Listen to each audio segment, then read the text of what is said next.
forsake me. I'm loving angels instead.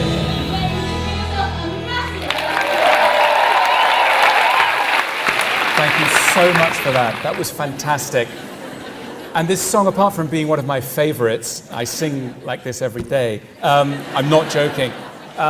The reason I picked this song is because it's called Angels, and yet there is no God at the heart of that song, but there's a lot of the feeling that was formerly directed at our gods. Art is nowadays our new religion, and museums are our cathedrals. This is not me stating it, that's something that Theodore Zeldin, the cultural historian, said. Art is our new religion, and museums are our cathedrals. That's a beautiful idea because religion is on the decline, and culture is something that is eminently suited to filling its shoes.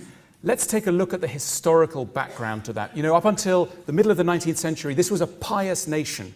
And then, around the middle of the 19th century, church attendance fell off a cliff. And people started to worry. What were people going to do when there was no longer a God to hold a society together? Where were people going to find consolation, meaning, a sense of morality, a sense of dignity, and somewhere to go to in moments of distress and with fears and terrors of mortality? And a small but influential group of critics in the UK came up with an answer which reverberates and challenges us to this day. Critics like Matthew Arnold and John Ruskin began to argue that there was something that could fill the gap created by the decline in organised faith, and that thing was culture with a capital C. Culture could replace Scripture. This was the great promise of 19th century political thought, that there could be something that could take up the slack. The essays of Plato, the novels of Jane Austen, the paintings of Titian and Botticelli, the poetry of Matthew Arnold, these things could fill the gaps left by the departure of religion. It's a beautiful idea, one that at the School of Life we take deeply seriously, and one that I myself take deeply seriously. But I can't help but notice that though a lot of lip service is paid to this idea in the cultural establishment, among the cultural elite, in fact that idea is dead.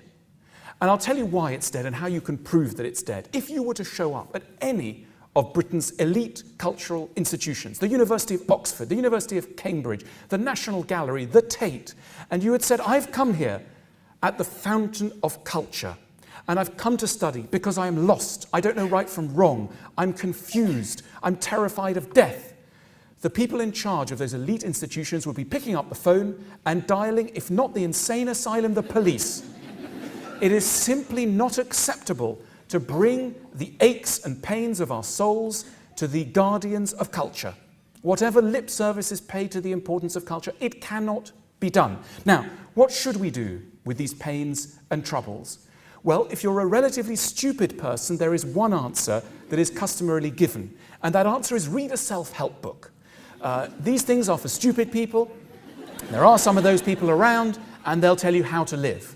But the elite answer says that anyone who's clever doesn't need that sort of stuff, and the reason is that life is relatively simple. After all you need to do in an average life is grow up, separate yourself from your parents, find a job that's moderately satisfying, create a relationship where you can relate to someone, start raising some children, watch the onset of mortality in your parents' generation, and then starting to lap at the shores of your own, and then eventually when it gets you, lie down in the coffin and shut the lid politely and go off into the next world, or no world at all. And it's simple.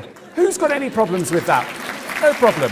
Well, I think that's desperately wrong. I think we are very vulnerable, fragile creatures in desperate need of support, and we generally don't get it. This is why the School of Life was founded. It's the founding idea of the school, that culture can support us in our life. But it's a minority idea, and it's a constant uphill struggle to get that point